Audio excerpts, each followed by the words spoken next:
Hello दोस्तों, कैसे हो आप सब। उम्मीद है आप सभी बहुत अच्छे होंगे और आपकी तैयारी बहुत अच्छे से चल रही होगी। दोस्तों, जैसे कि आप सभी को पता है कि डेली शाम को 6 बजे हमारा हिंदी का प्रैक्टिस सेट होता है। तो दोस्तों, डेली आना न भूलिएगा। शाम को 6 बजे बहुत अच्छे से आपका हिंदी का प्रैक्टिस सेट यहाँ पर कराया जाता है। तो जिस भी आप परीक्षा को टारगेट करके तैयारी कर रहे हो और उसमें हिंदी आती है, तो देखिए किसी भी परीक्षा में अगर हिंदी आती है और आप उसकी तैयारी कर रहे हो और यदि आप इस प्रैक्टिस सेट को देख रहे हो, तो ये कन्फ्यूज़न बिल्कुल नहीं रखना है कि क्या ये उसके लिए पर्याप्त है या नहीं।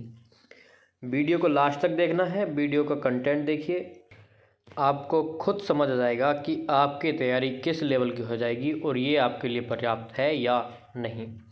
अगर वीडियो अच्छी लगे तो वीडियो को लाइक करना, दोस्तों के साथ शेयर करना और हमारे चैनल से जुड़े रहने के लिए हमारे चैनल को सब्सक्राइब कर लेना।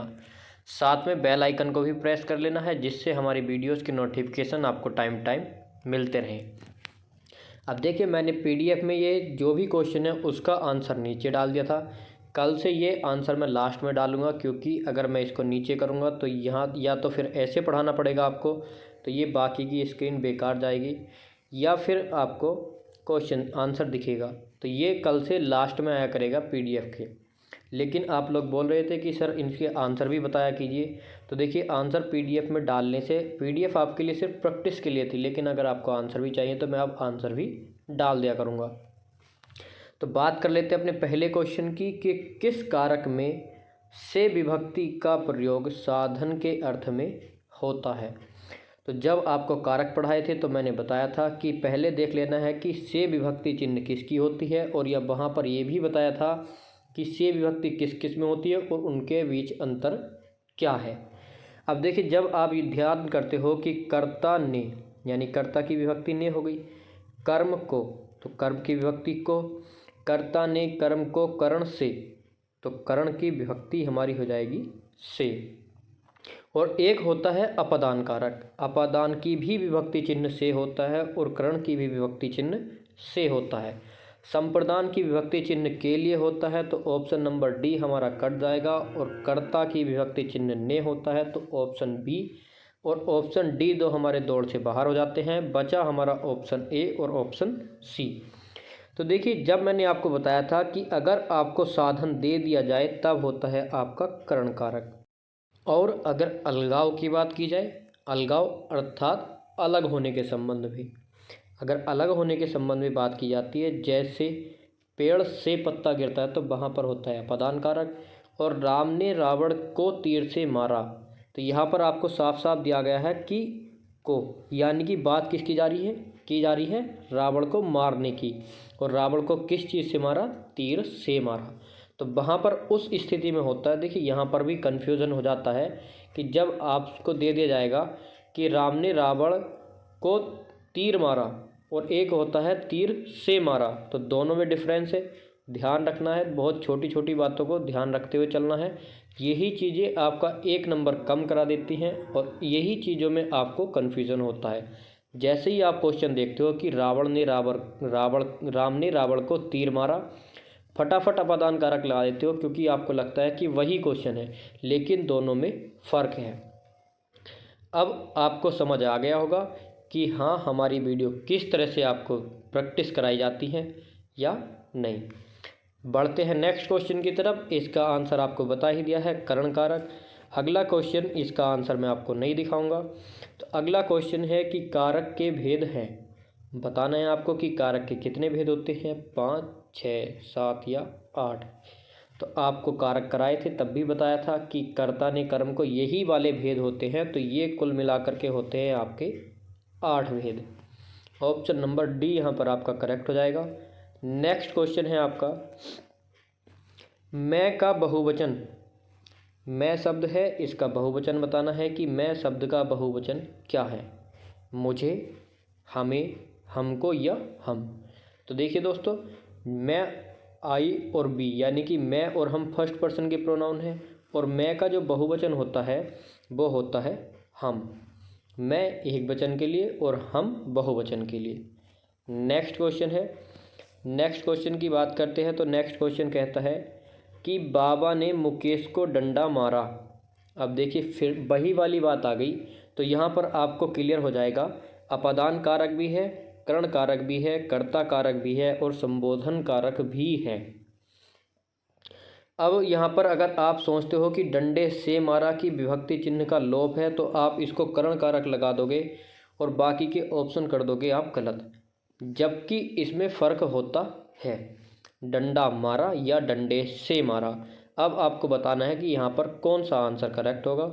तो चलिए दोस्तों, अगर आपको नहीं पता है तो चलो मैं आपको बता देता हूँ कि आपका यहाँ पर कारक होने वाला है कर्ता कारक। बाबा ने मुकेश को डंडा मारा, तो यहाँ पर फोकस किया जा रहा है डंडा मारने पर, और डंडा मारने का काम किया है बाबा ने, और बाबा कौन है, हमारा कर्ता कारक।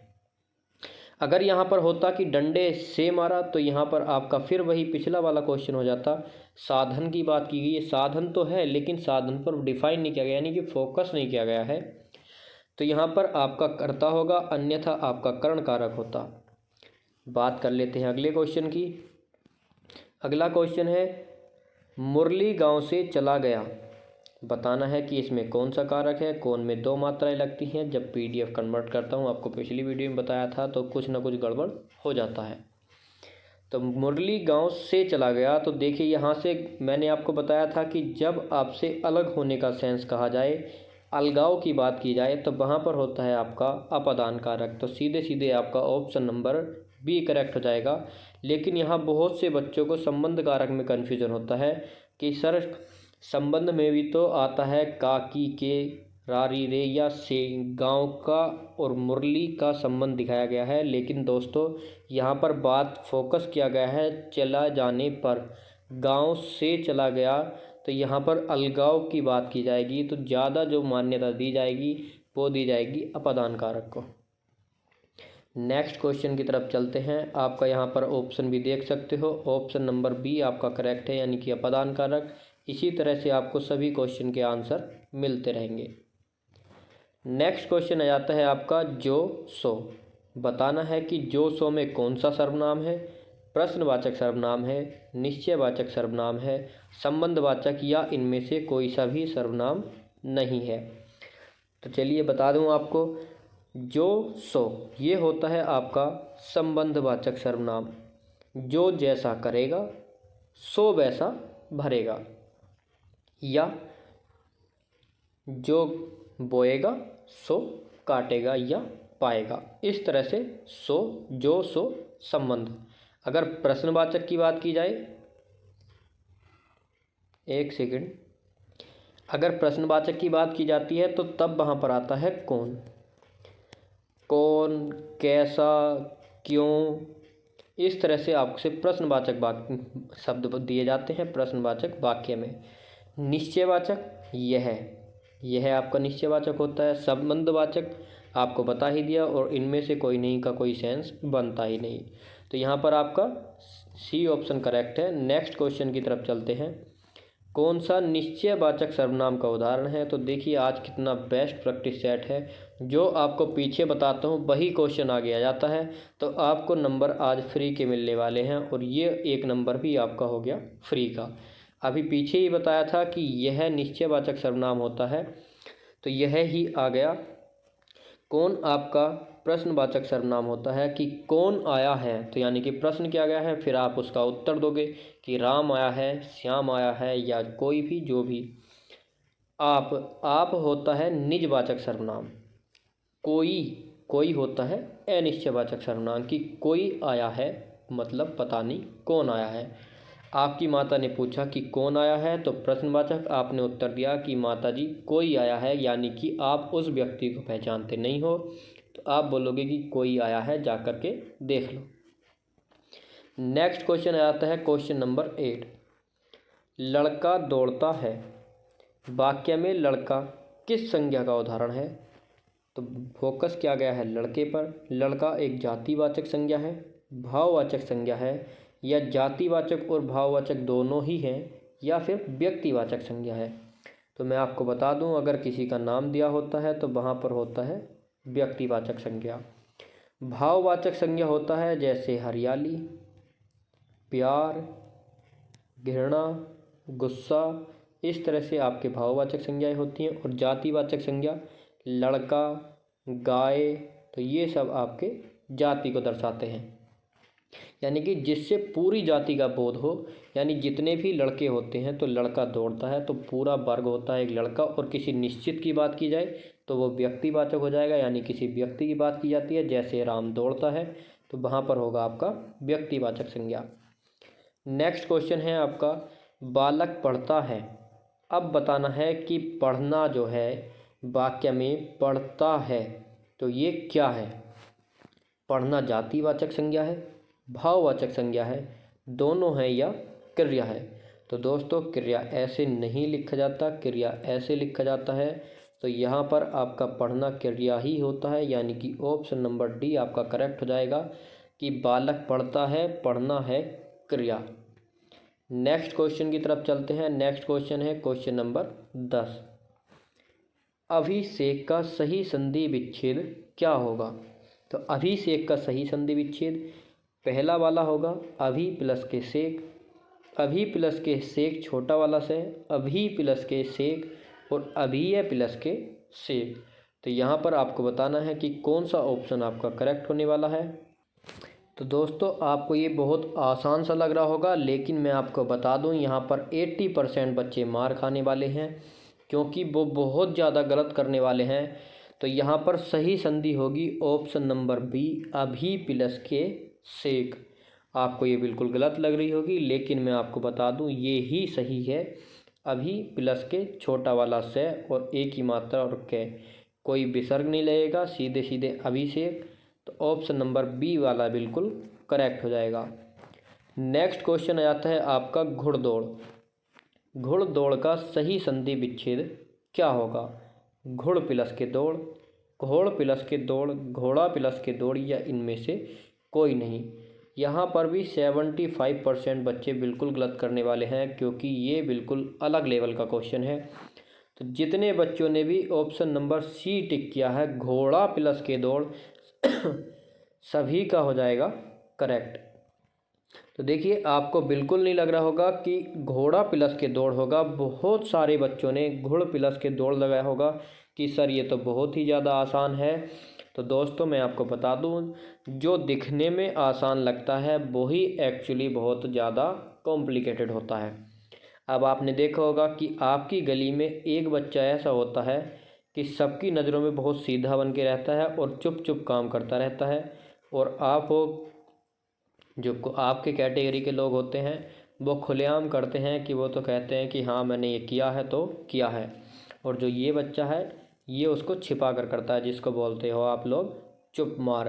तो ये वाले शब्द भी वही हैं, चुप मार शब्द बिल्कुल सीधे बन के दिखाएंगे और अक्सर ये होते हैं तिरछे। जैसे घुड़दौड़ में घुड़ प्लस दौड़ बहुत आसान सा लग रहा था, लेकिन निकला क्या, घोड़ा प्लस के दौड़।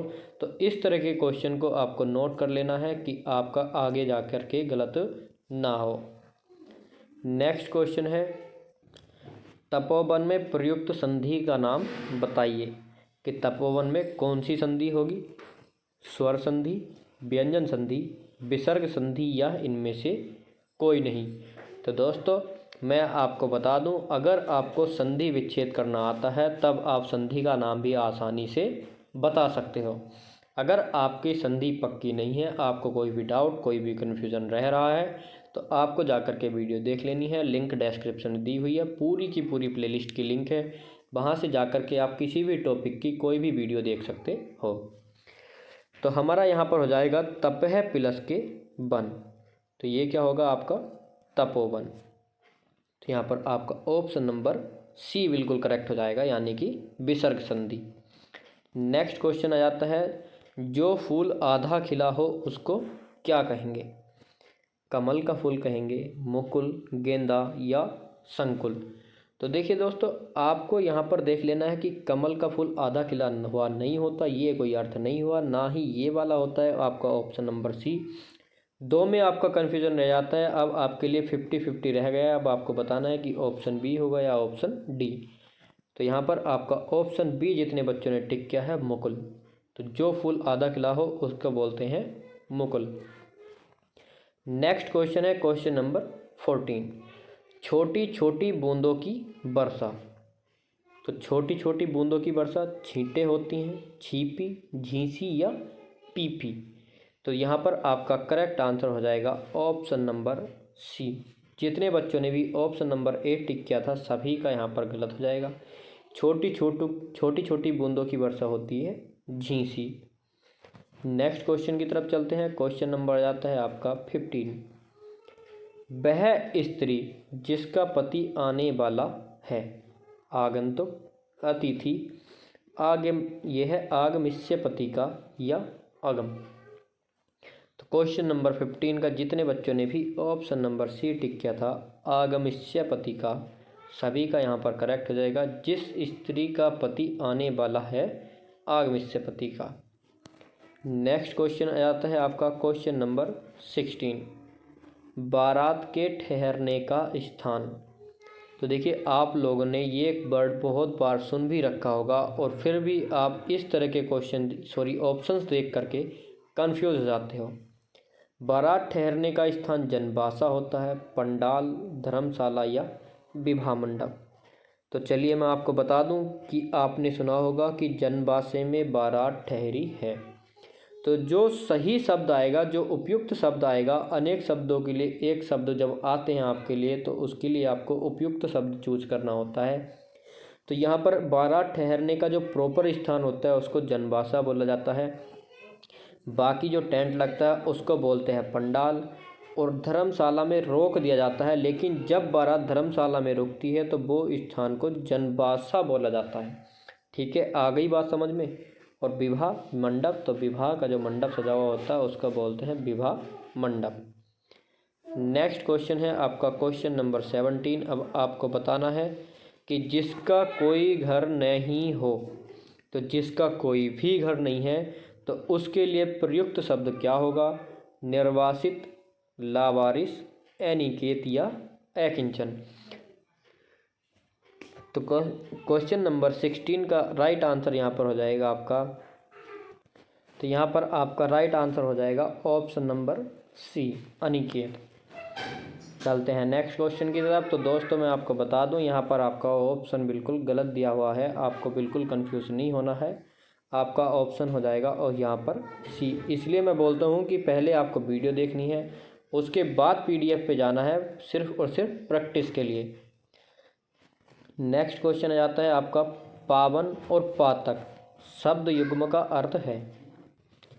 पावन का अर्थ अपराधी होता है, पुजारी, पवित्र, और पातक का पुजारी, अपराधी, पापी। तो बताना है आपको। तो दोस्तों इस तरह के क्वेश्चन में अगर पहले पावन दिया है तो पहले पावन ही बताना है, और बाद में पातक दिया है तो पातक ही बताना है। अब आपको ये तो पता है कि पावन का अर्थ पवित्र होता है, तो आपका ऑप्शन ए और ऑप्शन बी यहाँ पर बिल्कुल दौड़ से बाहर हो जाते हैं। बचा है पातक। अगर आपको पता है कि पातक का अर्थ क्या होता है तब तो आपका क्वेश्चन हो जाएगा बिल्कुल सही, और यदि आपको नहीं पता तो आपका क्वेश्चन 50-50 रह जाता है कि सही भी हो सकता है और गलत भी, क्योंकि यहाँ पर रह जाता है आपका तुक्का।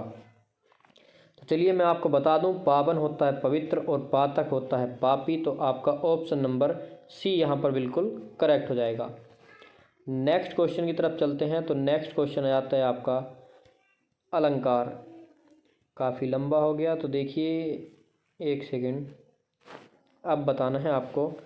अलंकार के मुख्यतः 2 भागों में विभाजित किया जाता है अलंकार को, परंतु अलंकारों का तीसरा भेद भी है, तो वो कौन सा है? तो आपको अलंकार 3 पार्ट में कराए थे। अब देखिए सीधे सीधे आपसे क्वेश्चन पूछ लिया कि मुख्यतः मैंने बताए थे आपको कि अलंकार के मुख्यतः 2 भाग होते हैं, परंतु कहीं कहीं आपको तीसरा भी देखने को मिल जाता है। तो तीसरा आपको कौन सा बताया था? तो देखिए शब्दालंकार, अर्थालंकार, वाक्यालंकार या उभयालंकार। तो जो मुख्यतः 2 भाग हैं वो तो हो गए शब्दालंकार और अर्थालंकार। बाकी जो तीसरा भेद होता है वो होता है उभयालंकार, ना कि वाक्यालंकार। तो यहाँ पर आपका ऑप्शन नंबर डी करेक्ट हो जाएगा, या आप इसको ऑप्शन नंबर 4 भी बोल सकते हो। नेक्स्ट क्वेश्चन है आपका नील कमल सी मुख प्रभा सरस सुधा से बोल, पंक्तियों में कौन सा अलंकार है? शब्दालंकार, अर्थालंकार या उभया अलंकार। अब आपको बताना है। यहाँ पर आपसे ना ही उपमा पूछा गया है, ना ही रूपक पूछा गया है, ना ही उत्प्रेक्षा पूछा गया है। अब आपको समझना है कि ये कौन सा अलंकार है, फिर आपको बताना है कि वो शब्द अलंकार का भेद है या अर्थ अलंकार का। आज जब मैंने आपको अलंकार कराए थे, अगर आपने वीडियो देखी है तो आपको बताया गया था कि शब्द अलंकार में कौन कौन से आते हैं, अर्थ अलंकार में कौन कौन से आते हैं, तो उसी हिसाब से आपको सेंस लगा लेना है। तो यहाँ पर आपका correct answer option number A हो जाएगा, शब्द अलंकार। कमेंट बॉक्स में बताना है कि ये शब्द अलंकार में किस भाग का उदाहरण है, कि नील कमल सी मुख प्रभा सरस सुधा से बोल, इसमें कौन सा अलंकार है। नेक्स्ट क्वेश्चन आ जाता है आपका क्वेश्चन नंबर 21। सो सुज सुजस सुलभ मोही स्वामी, बताना है कि इस पंक्ति में कौन सा अलंकार है, यमक अलंकार, श्लेष अलंकार, अनुप्रास अलंकार या फिर रूपक। यहाँ पर आपका करेक्ट आंसर हो जाएगा ऑप्शन नंबर सी, अनुप्रास अलंकार। स वर्ण की बार बार आवृत्ति हो रही है, सो सुख सुजस सुलभ, तो कौन सा अलंकार होगा आपका, अनुप्रास अलंकार। चलते हैं नेक्स्ट क्वेश्चन की तरफ, वेट कीजिए। नेक्स्ट क्वेश्चन है आपका क्वेश्चन नंबर 22। दीर्घ सांस न लेई दुख, सुख साई मति भूल, दई दई क्यों करत है, दई दई सु कबूल। बताना है कि कौन सा अलंकार है, रूपक अलंकार है, यमक अलंकार, उपमेय अलंकार या श्लेष अलंकार। तो दोस्तों फटाफट बता दीजिए कि क्वेश्चन नंबर 22 का correct answer option number B होगा, यमक अलंकार। नेक्स्ट क्वेश्चन है, वह सर इधर गांडीव गुण से भिन्न जैसे ही हुआ, धड़ से जयद्रथ का उधर सिर छिन्न वैसे ही हुआ, कि उपयुक्त पंक्तियों में कौन सा अलंकार है। आपको समझ भी आ गया होगा कि इधर गांडीव गुण से भिन्न जैसे हुआ, जयद्रथ धड़ से जयद्रथ का उधर सिर छिन्न वैसे ही हुआ। जैसे ही गांडीव यानी तीर जो है वो धनुष से निकला, वैसे ही तुरंत यानी कि जयद्रथ का सर धड़ से अलग हो गया। तो ये उल्लेख है, यमक अलंकार है, श्लेष है या फिर अतिशयोक्ति है। तो दोस्तों यहाँ पर आपका ऑप्शन नंबर डी ही करेक्ट हो जाएगा, अतिशयोक्ति अलंकार।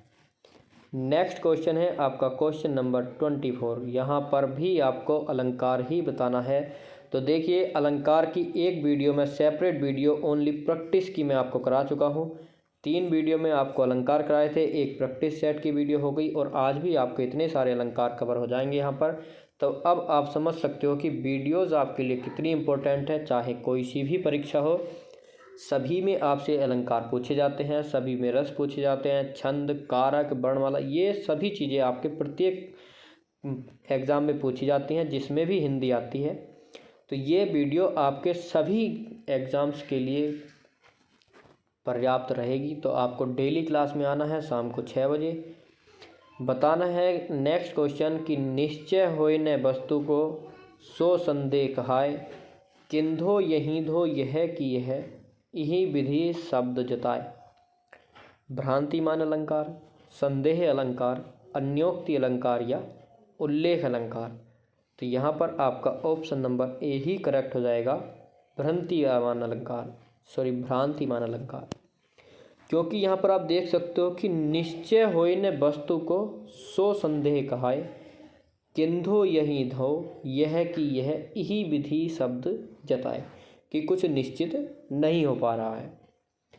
नेक्स्ट क्वेश्चन है, अगला क्वेश्चन आ जाता है हमारा क्वेश्चन नंबर 25।